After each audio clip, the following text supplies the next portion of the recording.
Good morning, everyone. I'm Angelo Castro III. Ba't gaman?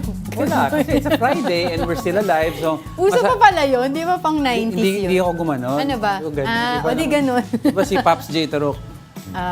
Pilipinas. Okay, sino ka? Diego Castro, sabi ko. I'm Angelo Castro III. Yon. We are the Castros. And welcome to another day of Brunch on One News. And of course, it's a Friday. We have Buddha's Belly. Pa-isa-isa mo. Sa'yo yan, hindi akin yan, ha? Go. Hindi akin yan. So we have Buchi, of course, my ever-favorite Buchi. Yes. We have, wait lang ha, check ko to. Yan ang Buchi. Yan yung Buchi, that's hakaw. We have seafood yang chow. Seafood curry, sorry. Ito. Yan. Tapos, yang chow, which is the rice. Fish corn. Yun, sa dulo. Yun, oo. Tapos, chop suey. Yes. Masarap. Tapos yung ever-favorite ko na chili sauce. Grabe yung chili sauce nila, sobrang. Kahit ito lang yung lagay mo sa rice mo, solve na, sarap. Mapaghalata na baka wala tayong ulam sa bahay. Right. Pero hindi yung mga pangyayari mula Monday because we're all serving you news in a countdown. And all that before your second cup of coffee. This is Brunch. Punching in first on our countdown are the Filipino boxers at the 2024 Paris Olympics. Our bets paid a courtesy call to MVP Sports Foundation Chairman Manny V. Pangilinan yesterday. The MVP Sports Foundation and Smart Sports gave out free cell phones with eSIMs to Ira Villegas, Hergy Bacyadan, Nesty Petesio, and Carlo Paalam. And in return, the boxers gifted MVP his own Olympic boxing jacket. The sports patron invited the boxers to pledge his support for them. MVP is optimistic that Filipino Olympian boxers will do their best for the country. One News under Signal is part of the MVP group of companies. Well, we can only ask them to do their best for the country, no? And I think they will. They've gone through quite a bit of training here and abroad, especially abroad, our boxers particularly. And we wish them all the best. We assure them our support, no? Continuing through to the end of the Olympics. And we wish them all the best. Wish them well. Of course, sana all, Char. Of course, one of the sports that the Philippines excels in is boxing, di ba? As evident with past champions like Elorde, Pacquiao, di ba? You have Espinosa, di ba? Velasco. So, it's just about fitting na si MVP paid homage to our boxers. Totoo. And of course, kailangan, kasi alam mo naman, ang hirap ng training dinadaan nila. They had budget problems. So, by helping them, at least alam nila na they are being looked after and they are loved. And in return, mas ganado sila mag-perform. Oo. Kasi di ba dati yan talaga yung nagiging problema ng mga Filipino athletes budget natin. concerns. Diba? Wala silang budget, di sila makapag-training sa mga training facilities that they really need to train din. Tapos yung mga pangangailangan nila, hindi rin nabibigay. So, kasi dati ang focus ng country natin decades ago was basketball. Doon ang pondo. At least now, medyo kalat na yung budget natin and a lot of foundations are helping out. Like, for example, si Boss MVP, di ba, he helps out yung basketball team natin, meron yung volleyball, di ba, now you have si boxing. And si Nesty Petesio in the last Olympics, although hindi siya podium finish, maganda ang performance niya. Umabot siya sa quarters or sa semis. Doon lang tayo nadali. But to compete up, on a high level up to the semis or quarters, magandang performance. That means may chance tayo ngayon. May chance talaga. We have a chance for another gold. We're always rooting naman para sa ating Filipino athletes. Kahit wala si Heidi Lynn Diaz, may chance pa rin tayo. Yes, sige. Good luck. At syempre, lagi naman tayo nandito para sa kanila. Kailan kaya ang Philippines-China match sa boxing, no? Abangan mo. Tignan mo yan yung schedule nila. But coming in at our next topic for today.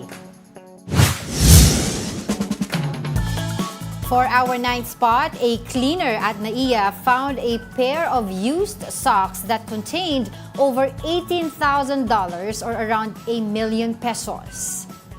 Rosalinda Celero found the socks under a chair at NAIA's 3's departure area on Thursday. She then brought it to the terminal's lost and found section. The Manila International Airport Authority o MIA is now trying to identify the owner of the money. It adds that the person may have tried to smuggle it out of the country. Nevertheless, MIA General Manager Eric Ines lauded Celero for being honest. Kasi ang sabi ng iba, may limit kasi how much you can bring out Yes. to the country. It's $10,000, $10,000 US dollars, di ba? Yes. That was before. I don't know kung nag-update sila ngayon. Kung 18,000 yan, siguro natakot siya, mahuli siya, iniwan niya. Pero nakakatuwa yung kay yung airport cleaner natin. It's because since Si Rosalinda Celero. this person tried to smuggle it, malamang iniwan niya dahil natakot, hindi na niya hahanapin yung pera na yan. Kasi Totoo. tinambak na yan. She could have just easily taken it, bulsahin niya. That's ₱1 million. Ang dami niyang magagawa sa buhay niya with 1 million, pero inisip pa rin niyang ibalik. Saludo tayo sa kanya, kay Rosalinda. Nasa loob daw ng socks yung mga pera. Oo. Diba? Habang Kaya, siya ay naglilinis. alam mo, ang daming mga politicians that could learn a lesson from this. Diba? Si Manang Rosalinda, Yung mga pinili niya na maging matapat. Maging matapat at huwag kunin ang malaking Alam mo kasi, halaga. kahit let's say for example, kinuha yan, tapos hindi siya nahuli, 'di ba? Parang conscience. yung konsensya mo Hindi mo kaya. 'Di ba? Feeling ko yun yung talagang inisip nito ni Nanay Rosalinda. But yun nga, kudos tayo Saludo kami sa'yo, saludo sa Nanay kanya. Rosalinda. Doon sa nag-try mag-smuggle yan. Thank you.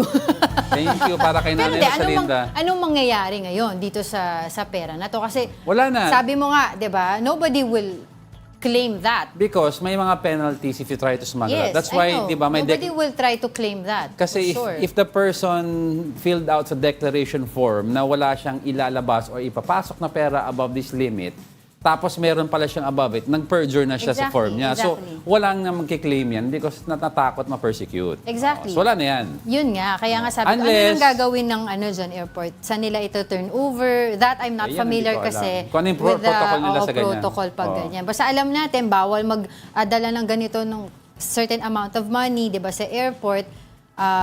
Paano na pag ganyan, may sobra at hindi nga maklaim, di natin alam kung sino. Dahil nobody will try Di to ba get nga, that back. supposedly, Sure. di ba, noon may nag-issue na after a few years na walang nagki-claim ng certain items sa customs, di ba, usually they bid it out already. So I don't know kung ano yung situation sa ganito. Or iikot nila yung budget. Alala ko before, yung smuggled naman ng mga, ano ba yun? Bags and shoes, yung mga luxury. Fake actually yun eh. Sinusunog Diba? ata nila yung iba Inano nila Pag eh, fake, sinira nila eh. sinusunog Sinira Oo. nila. Kasi nakakatakot kumalat sa market yan. Exactly. Okay. Oo. Pero Alright. madami pa tayo pag-uusapan. Of course.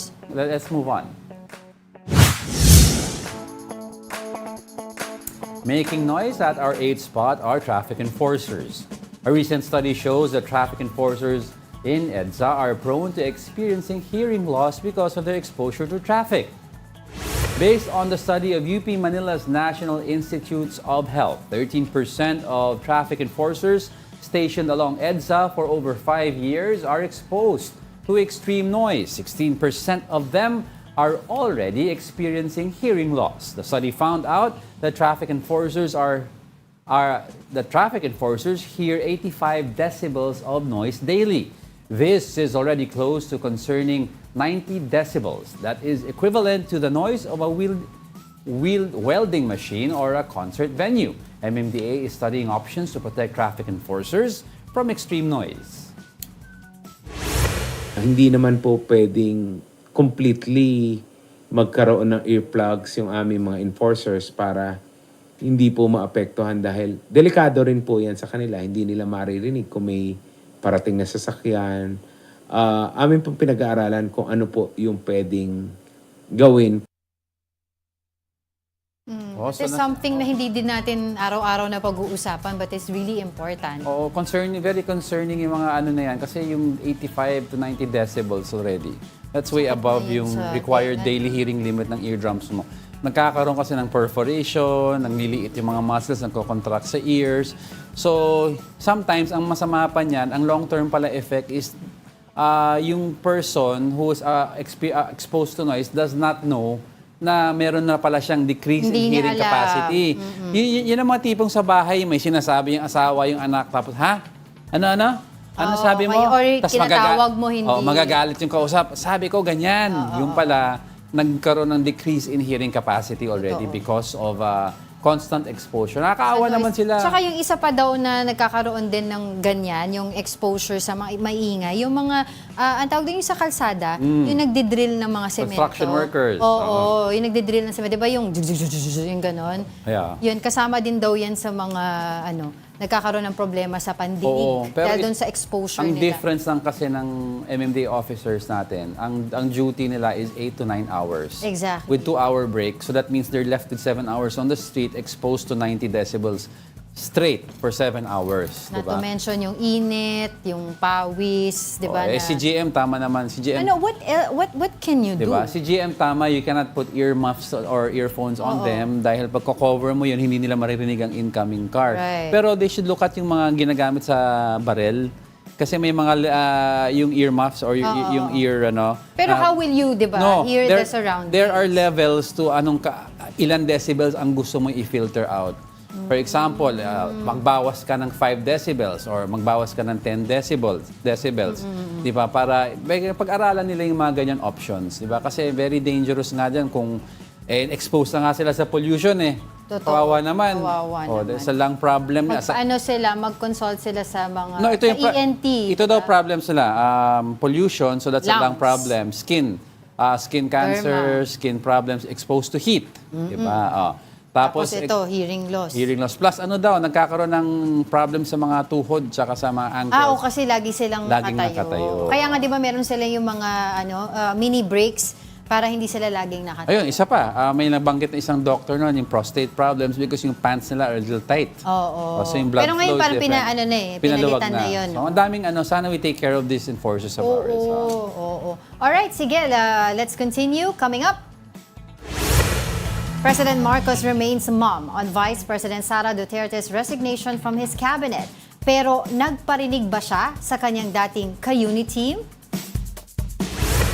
And the Philippine Navy says China has been the most aggressive in their latest encounter in the West Philippine Sea. We are just getting started, mga kapatid. More of our top 10 news when Brunch returns. Keep it here on One News.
watching Brunch here on One News. Happy Friday po sa lahat ng nanonood sa atin ngayon, sa TV, sa social media. Yan, happy Friday po. At syempre, we are joined by our Friday buddy. Friday, brunch buddy. Oo, brunch buddy. Ang Buddha's Belly. 1, 2, 3, 4, Bakit? 5, 6, 7. Kanina 9 yan eh. Yung alin? Yung- Binibilang mo talaga? Kanina 9. Kinain mo, ayun oh. Hindi, wala. Meron kang evidence. Saan? Ayun. Kung may evidence, i-shot. Ay, Ito, wala. Kailangan gumawa. Kinain mo Uy, eh. pero ano ha, good morning sa lahat ng mga viewers natin. May mga Sino? shoutout dito. Okay, we have Leonila Bautista. Good morning daw sa atin dalawa. Tessil Samaniego, Sam Pokemon Go. Take back my joke daw yesterday. Ay, nako. Magaling ka daw kumanta. Thank you so much. Inaway mo ata kanina eh.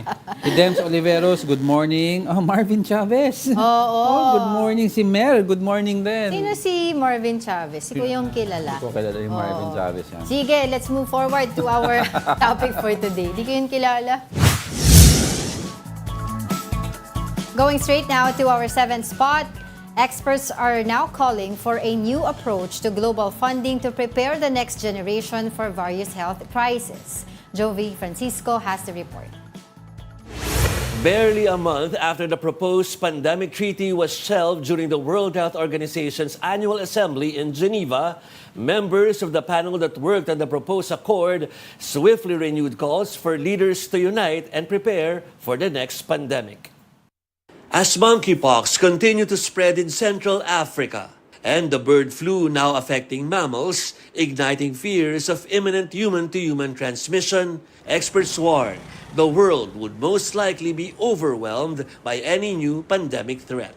This was underscored by members of the Independent Panel for Pandemic Preparedness and Response during a virtual forum attended by journalists from across the globe. Panel co-chairs and former world leaders, Liberia's Ellen Johnson Sirleaf and New Zealand's Helen Clark, led the release of an important report. This after the WHO Assembly failed to pass a pandemic treaty that has been in the works since 2021, when the world was battling COVID-19. The panel's postscript is scathing and instructive at the same time. They criticized officials who wasted the learnings from the recent pandemic, but also noted that political leaders play an important role in making sure the next generation will be better prepared during a pandemic. Obviously, leadership needs to be applied to preventing disasters, not just responding to them. So while we learn lessons from the COVID-19 pandemic, I think the more enduring insight or even wisdom is to expect the next pandemic to be different from COVID-19. We need to be prepared for the worst case scenario, meaning the next pandemic could be as severe as SARS and as transmissible as an influenza virus. When that happens, and we accept that in a pandemic, our common mission as healthcare jurisdiction is to minimize deaths. While the panel still hopes a treaty will be approved, they presented other suggestions in the meantime, like more transparency and trust among countries, a new approach to global funding when a pandemic spreads. On the issue of financing, we and others have estimated that you need at least that 10 to 15 billion every year to support low and middle income countries to strengthen preparedness. We say it should be additional to official development assistance, A, because there's not much of it, and B, because it addresses a global common good. We continue to advocate a global public investment model for this, where everyone pays in and country allocation is according to need. A more equitable access to vaccines, therapeutics, and diagnostics. A formal group of world leaders focus on pandemic preparedness and even the possibility of splitting the WHO into two functions, with one zeroing in solely on health emergencies.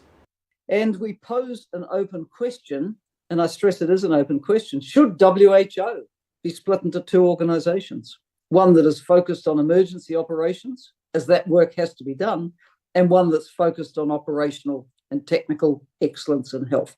Both are important and need focus. The WHO recently amended its international health regulations and calendar the approval of the pandemic treaty within the next year. But in the meantime, it is being stressed that cooperation from world leaders is imperative to ensure the protection of 8 billion people. Jovi Francisco, we are One News. Yeah, what they're preparing for kasi is a global response kasi we should have learned our lesson coming from the Exactly. From Spanish, yung Spanish influence Yeah. outbreak. Tapos we did not even prepare, we did not correct yung nangyari after and we went straight to COVID-19 Exactly. pandemic. And then the response was the same, medyo mabagal, di ba? The way we close borders, kanya-kanyang closing ng borders ang iba-ibang countries from Asia to Europe to the Americas. So ang gusto nila, there's a unified closure of borders. Some countries close their borders after 5 days, yung iba 3 days. Other countries allow their people to leave Exactly. areas of infection. Like what diba? happened to us, What happened diba? to us. Yung nangyari sa China before, they contained, diba, in a certain area, yung spread Yes, nung virus, nung COVID. Naalala mo, the whole street was locked down. Correct. And we were reporting it. And like here naman in the Philippines, when magkakaroon supposedly ng lockdown, pinayagan pa tayong umuwi within 2 days. 2 to 3 days. 2 to 3 days, diba? Nagpunta ng mga terminals, So yung- umuwi. Kumalat Yung tuloy. infections mo was naka-contain, so tuloy nahirapan tayo Exactly. to figure out ano yung areas ang hotspots. Tapos maganda rin yung proposal nila na to split the WHO into 2 functions. The other function is that of an emergency response group. It's because if you remember nung itong pandemic, ang WHO simply gave guidelines and directives lang and then the governments would implement it based on WHO guidelines. Pagkaroon ng, if they split it into 2, tas may emergency response ang WHO, this gives them an actual team that can go around, di ba? And unified, nakafocus lang sila on response to emergency crisis. Oo. Parang sa movie Divided ng- talaga dapat yung work. Oo. Parang yung sa movie ni, pangalan nito, may movie na ganun Contagion? Contagion. There's another movie, Pandemic ata. Oo, na meron emergency response team, pero US kasi yun. This one kasi a world emergency response team. I remember we were talking about this, naunsami yung agreement supposedly yung pact, di ba? Sa report din yun ni Jovi before. And because yung mga rich countries, yung mga developed Yes. countries, hindi sila nagkakasundo as to what are they going to put in that ang tawag doon, yung agreement. Yung agreement. 'Di ba? And parang if they're going to wait pa doon sa agreement na yon na maging successful, the world anong tawag dito, yung adaptation o adoption ng ratification would require 60 countries to sign. Yes. So i-ratify pa yon. So sabi nga nila, parang masyadong tedious. 'Di ba yung ganong proseso. So let's do something else. Tapos kailangan ng funding, etc. To be able to address the pandemic just in case magkaroon ulit ng world pandemic, 'di ba? That's right. But tama yung report. We need a unified response Yes, already. totoo yan. Huwag na tayo maghintay ng next pandemic, di ba? Oo. There should be measures already in place if we detect a virus or a bacteria or a fungi or something that is a spore that is going to affect us all. Maaga pa lang, let's stop it na. Yes, I remember there were also healthcare workers that went to different countries. Like, I forgot na kasi which country yung naubusan sila ng healthcare workers. Tapos nagpadala yung ibang bansa to help, 'di ba, dun sa pagresponde ng pandemic. So, iba-iba yung mga naging resolution nga doon sa pandemic na to, yung COVID-19 pandemic. So, it's easy nga kung magkaroon tayo ng unified action on this. Para pagdating ng mga next generation, kukunin na nila itong template na ito. 'Di ba? Hindi na tayo mangangapa in the future. Well said, Counselor. All right. Next.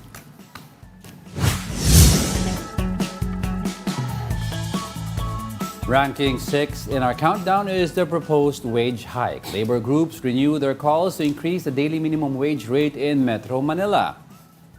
In a public hearing, the labor group said the daily minimum wage rate should increase by almost 600 pesos to 750 pesos. This is equivalent to over 1,200 to 1,300 pesos per day. The Employers Confederation of the Philippines, or ECOP, opposed this, arguing that it will cause repercussions like wage distortion. If it were up to ECOP, the minimum wage should only have a 16 peso increase. The NCR Regional Wage Board is expected to have a decision on the proposed wage hike on July 16. or the amount needed to restore based on the consumer price index, no? For the period in question is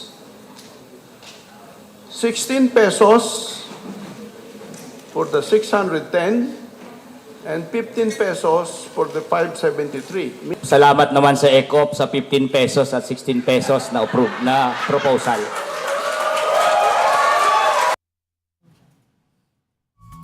Yo. 16 pesos per day, 15 pesos. Oo, I kasi think, itong last na wage hike is 40 pesos eh. 'Di ba? Pero I think naman they can have stipulations or specific sa proposal na, okay, pag large enterprises, ganito ang increase mo, mas mataas. Pag medium, ganito. Pag small, pwedeng exempted ka kasi... Hindi, actually, totoo yan. Ang SMS ay exempted dyan sa pagtaas na yan. Dahil but alam mo kasi there's an emerging category now that is even smaller businesses than yung small enterprises, di ba? So, kailangan nila pag-aralan yung mga ganyan because may informal economy businesses pa tayo, mga online, di ba?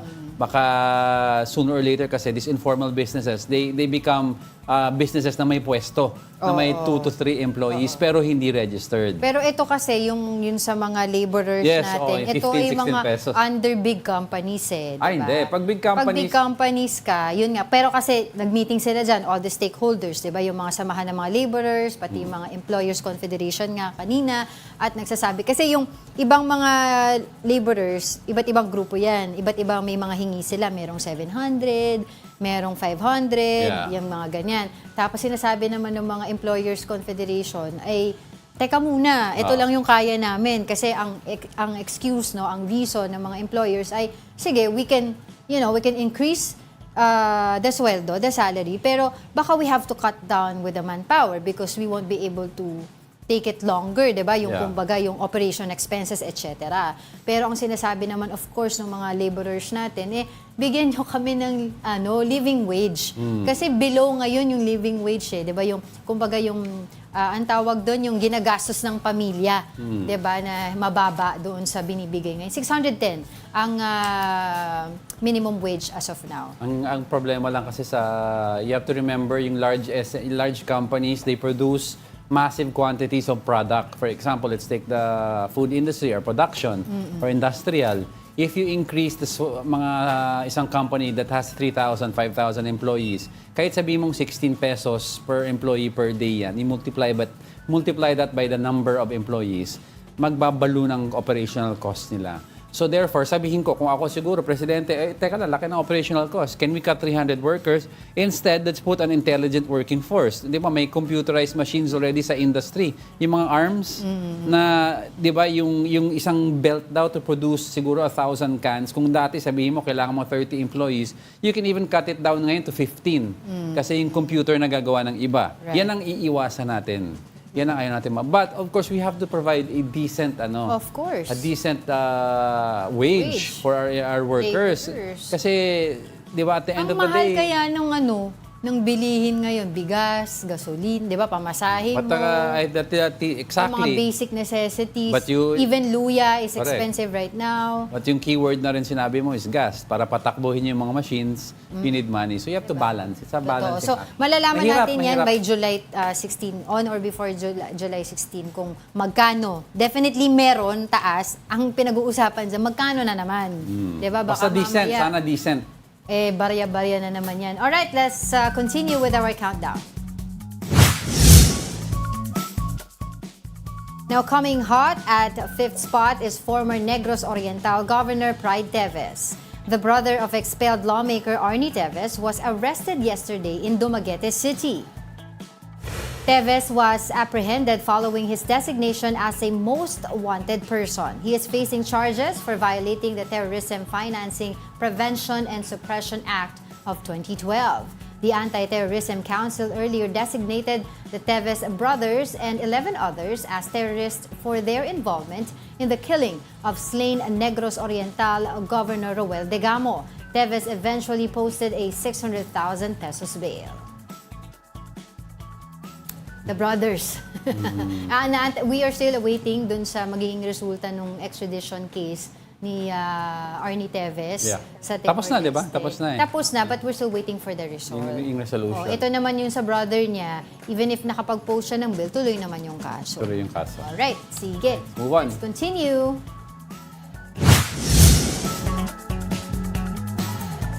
On our top 4, PAOK has called for the deportation of Chinese workers nabbed in a Pogo hub in Porac, Pampanga. The commission asked the Justice Department and Immigration Bureau to send back over 150 individuals to China. The Filipino-Chinese community in the country vowed to assist the government in the process of deportation. Simulan na yung summary deportation. So mag-aantay pa po tayo ng schedule noon. Siguro pinakamatagal na yan, mga 2 linggo. Madi-deport na po natin yung mga walang kaso na mga Chinese. Suspended Bamban Tarlac Mayor Alice Guo may also face deportation in cases like perjury. This is in connection to Senate hearings over her alleged connection to Pogo operations in Tarlac. PAOK earlier said that they are preparing to file non-bailable charges against Guo and other officials. So, yun nga, no? Kasi ang natanong dyan saan kumukuha ng budget ang PAOK, iba dito sa mga ginagastos nila because apparently napakalaki ng ginagastos nila dito sa mga raid na ginagawa nila. Sa isang raid lamang dyan sa Porac, Pampanga, they have already spent 30 to 40 million. Yun nga, kasi pati yung pagpapadeport, sila gagastos, yung pag-detain dito sa mga tauhan o yung mga tao involved dito sa raid na to, i-detain yan, pakakainin, tapos may pamilya na pumupunta doon, aasikasuhin, etc. So, yun yung nagiging problema. Ang ano nga dyan ang suggestion yan, bakit hindi daw ang PAGCOR ang gumastos ng kanilang mga gastos dyan. We talked about it a few weeks ago. Yung sinasabi natin, aside from the social cost, meron din yung impact yan because may strain sa budget. Hindi forecasted to This is a circumstances, special circumstance that needed action from the government. So, di ba sabi natin, i-compute nyo ngayon. To form a force, the PAOK, di ba may mga cooperation yan, may equipment na ginagamit, may intelligence gathering yan, lahat yan has a cost. If ito, kukonti pa lang ang nare-raid nila and 40 million na ang ginagastos nila, kung uubusin nila or hahanapin nila sa lahat ng Pogo, which is madami, magkano yung gagastos nyo? Tapos yung tax na nakokollect natin, magkano ba nakokollect natin tax yearly? Magkano, sa Pogo? No, that's nationally, di ba? Nationally, magkano yung tax galing sa Pogo na kukolek. Tapos i-compute mo magkano ang ma-allocate sa tax na yan sa, let's say, sa Pampanga, sa Porac, baka hindi enough to compensate for expenses. I remember, during the Duterte administration, di ba, sinabi niya, i-tax yan, di ba, yung mga Pogo na yan. Tapos parang ang forecast nila dito sa mga legal Pogos, na makukuha nila from it ay around mga 20 billion, ganyan. Pero apparently, ito recent mga studies and 5 billion reports, lang na-claim ata 5 billion lang 5 billion yung nakukuha. Tapos ito, napakalaking gulo ng idinudulot nga dito. Ilan pa lang ang na-raid? 40 million na ginastos. So ano ba yung 5 billion mo kung ganun ang ganun ang operational cost mo, yung cost of Tapos yung mga ide-deport, pag-usapan natin yung mga ide-deport ng ba sila? At kasi 'di ba nakausap natin before si Sir Winston, yung spokesperson ng PAOK, sabi niya yung ibang mga nahuli doon ay most probably ay may mga kaso din kinakaharap sa China. 'Di ba, mga fugitives, yung iba kingpin, 'di ba? O what else can we do kasi dito din may ginawa silang krimen. Mga most wanted pala sa China. 'Di ba? Meron din silang ginawa dito na krimen Ay, no. Diba? Naku, talaga, yung storya na yan sa about Pogo, it's not gonna die soon dahil napakalaki nito. And we are also expecting PAOK to file their case against sa Mayor Bamban Mayor Alice Guo today. Today yan. Ha? Okay, sige, ayan ang abangan natin. And now, let's continue with our countdown. Ranking third in our countdown is the missing Filipino seafarer. The Department of Migrant Workers, or DMW, remains optimistic that the missing Filipino seafarer in MV Tutor is still alive. This despite confirming that the bulk carrier has already sunk into the Red Sea after being attacked by the Houthi rebels. The White House also reported the Filipino has already died. DMW has already visited the family of the missing seafarer to provide a debriefing and psychosocial intervention. We cannot officially confirm his death or his passing. He is missing. And as I said, we continue to provide support to the family. Uy, ayun nga pala. Regarding dun sa balita natin, kasi until now nga hindi pa kino-confirm ng DFA. Pero yung earlier news natin, kinonfirm ng White House, kinonfirm din ng DMW. So, but they are still, hoping na baka may mailigtas pa doon and sana nga. Pero pinakita yung recent video na sumabog at lumubog na ito. Para may isang soundbite daw ng taga-government. Ang kinonfirm lang daw nila is Philippine government is not yung nanamatay na, but they confirmed that the White House indeed said it. Pero we're still verifying it. So parang na-misinterpret daw ng ibang tao. Parang we confirm that the White House has confirmed the death of the Filipino, but we are verifying its veracity kung totoo. Kasi until they see a body, di ba, the actual body, hindi natin That's when they want to ma-verify. confirm. Of course, on our Philippine part, as much as possible, Gusto natin may pag-asa pa. Ang mahirap lang dito sa family kasi humahaba. Exactly. And of course, they're very anxious already. It's and so they hard want a resolution. di ba? Mahirap talaga. Ano na nangyayari dun sa kaanak ko, di ba? And I remember yung other 21 Filipino crew member that boarded that ship or MD Tutor, di ba? Sa Red Sea, sinabi na they held on for as long as they could para nga hanapin tong isang nawawala. It's an emotional game. Alright. Don't go away because we're not done yet. May dalawa pa! Tayo. Stay with us.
Welcome back. You're still watching Brunch here on One News. Buti na paalala, nakalimutan ko ni Direk Marvin, di ba? Summer solstice. What Ayun. is summer solstice? Solstice. It's the longest. Don't ask me. Char. Go. Rhetoric. Nakikinig ako. That is just a metaphorical question. I know naman Summer the solstice answer. kasi it's the longest day of the year. Every country, nag-iiba-iba yan from June 20, 21 to 22. But usually, it occurs between those days kasi what happens during the summer solstice is humahaba ang isang araw because of the astronomical year. Nag-iiba-iba ang bilis daw sa rotation of the sun. Something like that. Haba. So today, longest sa day Chicago, of the year. the summer solstice is June 20. Sa atin po, it's today, di ba? Yeah. Tama ba? It's today. And yun, the summer solstice occurs between June 20, 21, and 22. Yan. Longest day of the year today. Mahaba-haba araw. So kung may problema ka, hahaba ang problema mo today unless ayaw mong humaba problema, Manood ngumiti ka na dito lang. sa brunch Yes. para hindi ka, ano ba yun? Para sumaya ka. Pero sabi dito ni Gary ko, totoo pala yung food, akala daw niya display lang. Totoo po yan, Yes, everyday Buddha's iba't belly iba. po yan. Buddha's belly yan. Totoo yan, kinakain po namin yan dito. Alright, let's continue with our countdown. Ano ba ang ating number 2? Let's move on. President Marcos has yet to comment on Vice President Sara Duterte's resignation as Education Secretary. But in his recent remarks, Marcos called on all government agencies to continue what they have started. The chief executive also acknowledged and thanked his cabinet members for their efforts.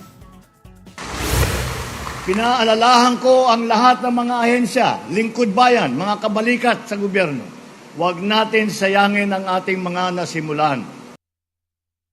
Duterte ally and former presidential spokesperson Harry Roque believes that Sara could be the new face of the opposition.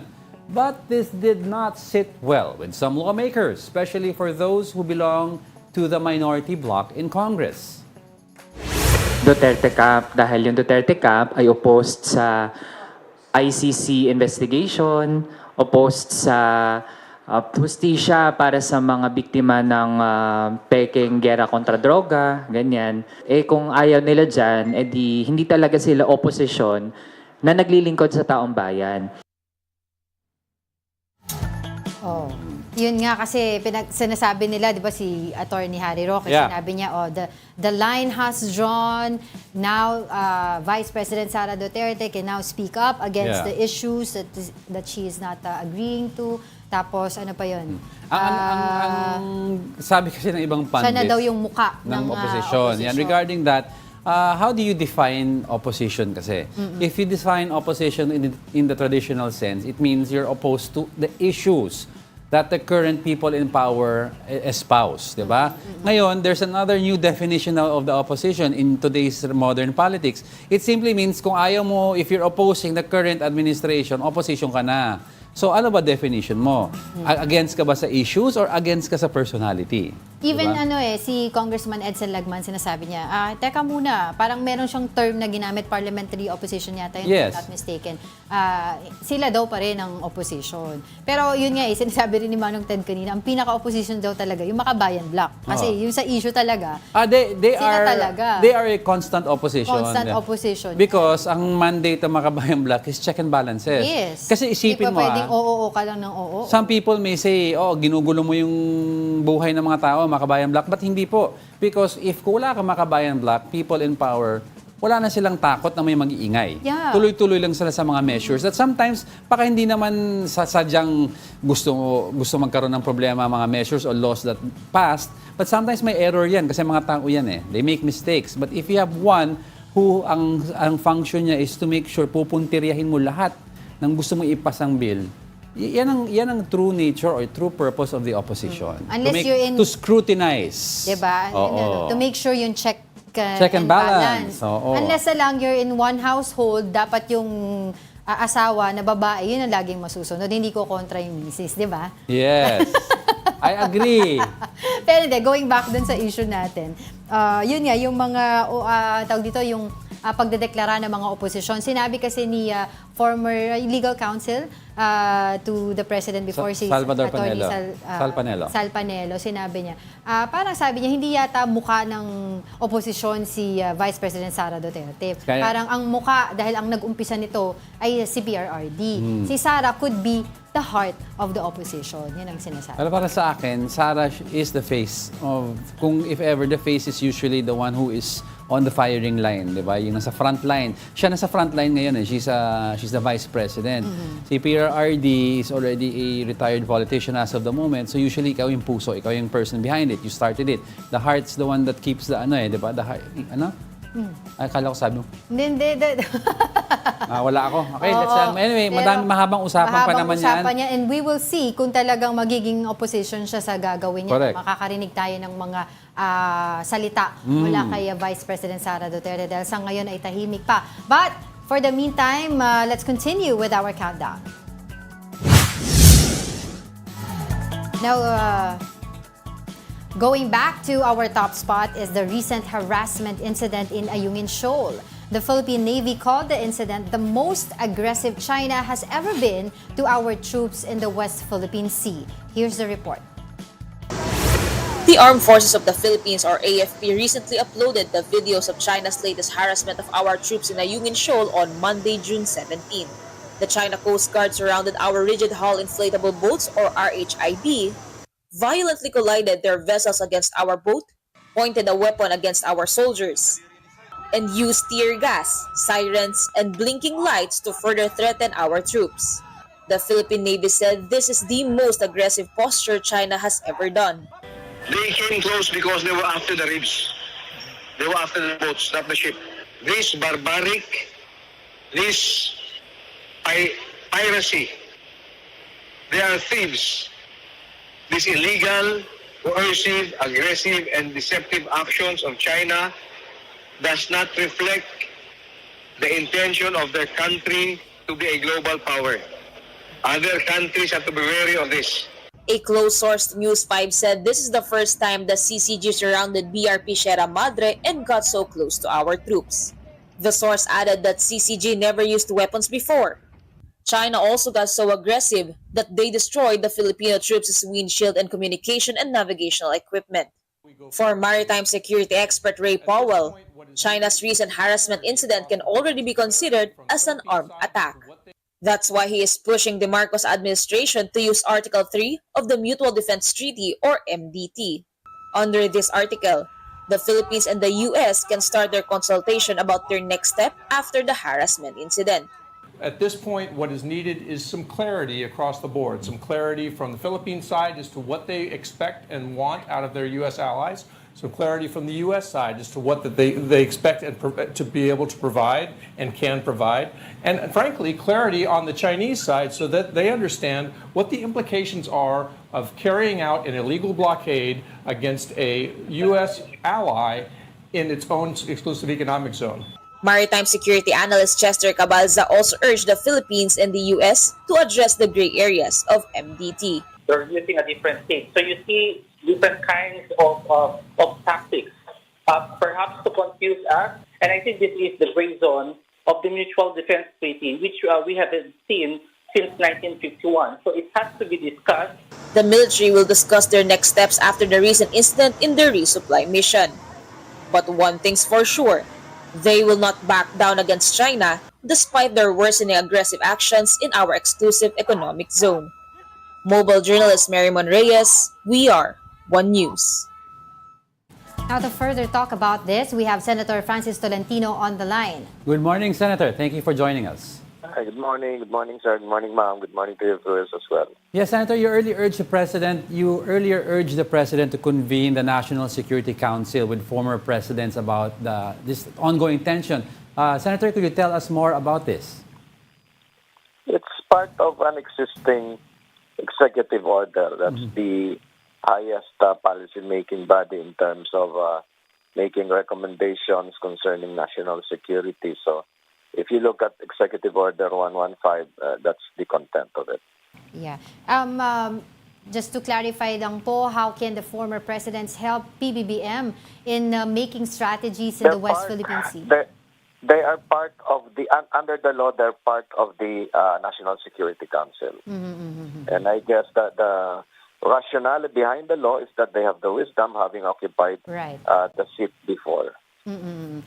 Senator, do you agree po ba dun sa calls of invoking the Mutual Defense Treaty after nga po itong latest incident sa Ayungin Shoal? Or are you still for diplomatic talk?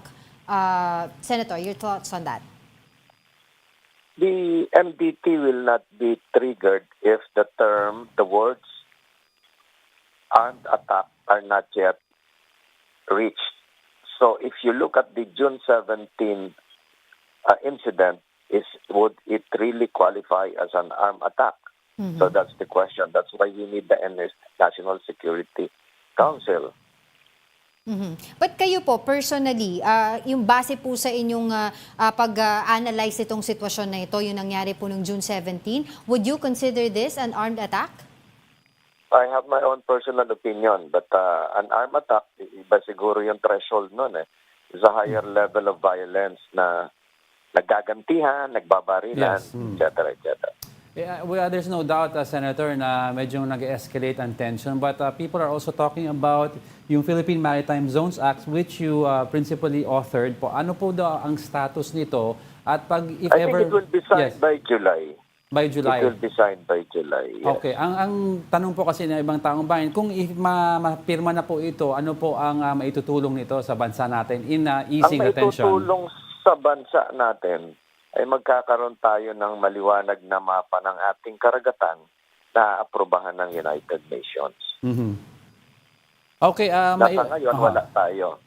Okay, and I'd also like to ask Senator Tolentino, yung mga kawawa natin fisher folk. I understand you visited them because marami pong ayaw na lumabas para mag-fish, so yung income nila po medyo bumababa. And I think you proposed na magkaroon ng alternative livelihood sana sila. Ano po ang proposal nyo na alternative livelihood, Senator? Hindi naman po ayaw na lumabas. Marami pang lumalabas. Kausap ko sila kahapon. So, kung ano man ang proposal, dapat sa kanila po manggaling yan, base po sa kanilang kakayahan, base po sa mga resources na nandun sa kanilang komunidad, kagaya po ng mga seaweeds. Okay. Alright, taking this opportunity na rin po to ask you regarding the recent resignation of Vice President Sara Duterte being the DepEd Secretary. Ano po yung reaction niyo on that? Nakakalungkot po na may magbitiw na isang kakampi ng Pangulo. Nakakalungkot din po bilang isang mamamayang bumoto sa kanilang dalawa.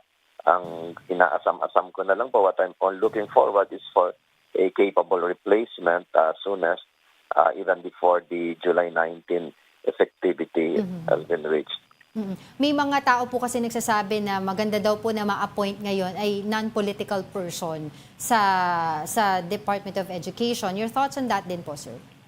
Bahala na po dyan ang Pangulo. Pangulo siya po ang nag-a-appoint. Do you think po si Vice President Sara Duterte will be the face of opposition like the other people are saying? Hindi ko po masagot dyan. No comment po ako dyan. Decision po nila yan.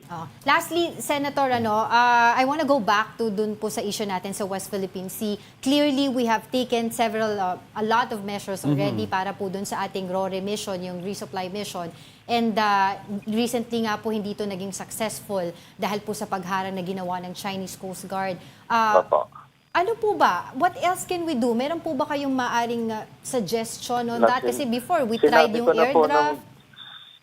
Sinabi ko po noong June 18, immediately after, that we get in touch with the ICRC, International Committee of the Red Cross based in Switzerland.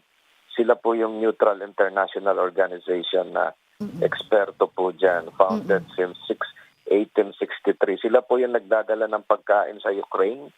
Sila yung nagdadala ng food supply sa Gaza, sa Rafah. Sila rin po yung nagdala sa Afghanistan at maging noong World War II. But what about the suggestions po na joint patrol na lang with the US? Do you agree on that? Iba po yung patrol, iba yung delivery. Opo, I mean yung pagkasama rin po sa delivery rather. Dapat siguro pag-usapan yun. Last night I was the guest speaker of I was on board the USS Blue Ridge Nakatakpa ho sila dito sa South Harbor. Marami yung pinag-uusapan na siguro hindi pwedeng ilahad sa ere. We think it as more sensitive right now. Right. Alright, on that note, maraming salamat po sa inyong oras and we hope Salamat to po. talk to you Magandang again. tanghali. Opo. Salamat po. Alright, that's Senator Francis Tolentino. Okay. Alright. Kanyang, Daming issue about this, but this is going to continue next week. We have to wait kung ano yung magiging actual response ng government to this. Of course, yung request for the arms na maisole, makinuha nilang baril. Oo, di ba? Yeah. That's the property of the Philippine Army. So, ano yung status niyan? Si General Romeo Browner, nakikita mo yung mukha. Medyong dismayado at galit. Sabi nga niya, act of piracy na to act of piracy. Oo. Parang in essence, ang sinasabi nga ng ibang mga Philippine Navy personnel, they were taunting us, di ba? Na, ang tawag dito, mapikon, di ba?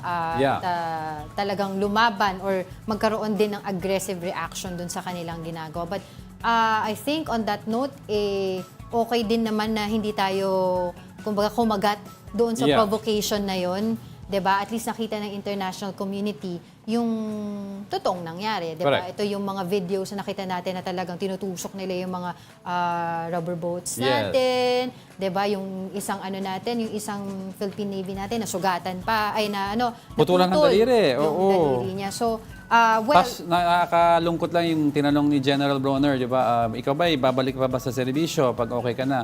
Basta may utos mo kayo, sir.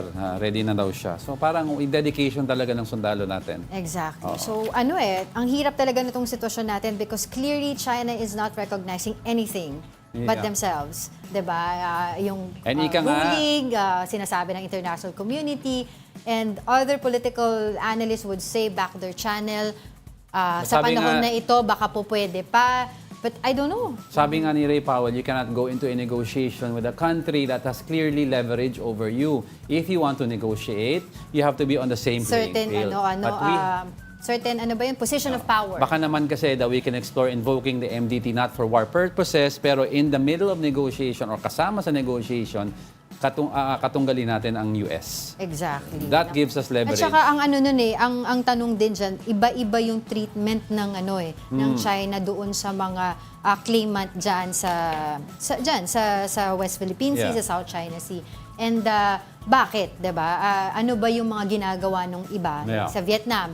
Ang Vietnam is also, habang tayo ngayon ay kumbaga ang tawag doon nag-aaway dalawa ng China, nagkakaroon ng mga tension between the Chinese the China, tuloy-tuloy lang ang pag-build ng Vietnam doon. Although wala naman tayong report doon na lumalampas sila sa territory nila. Ay, o nga pala, 10:59 Nakatingin lang ako sa'yo kasi Pwede mo sinasabi? Nadadala lang ako Si Tita Daisy nanonood siya sa atin. Oy, good morning sa lahat ng viewers natin. Wala na po tayong oras.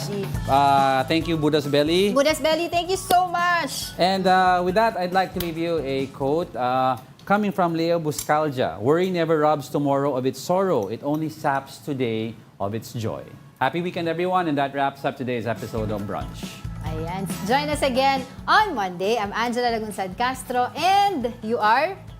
Paano mo? Angelo Castro III. We are One News, all sides, all the time. All the time. Happy Friday!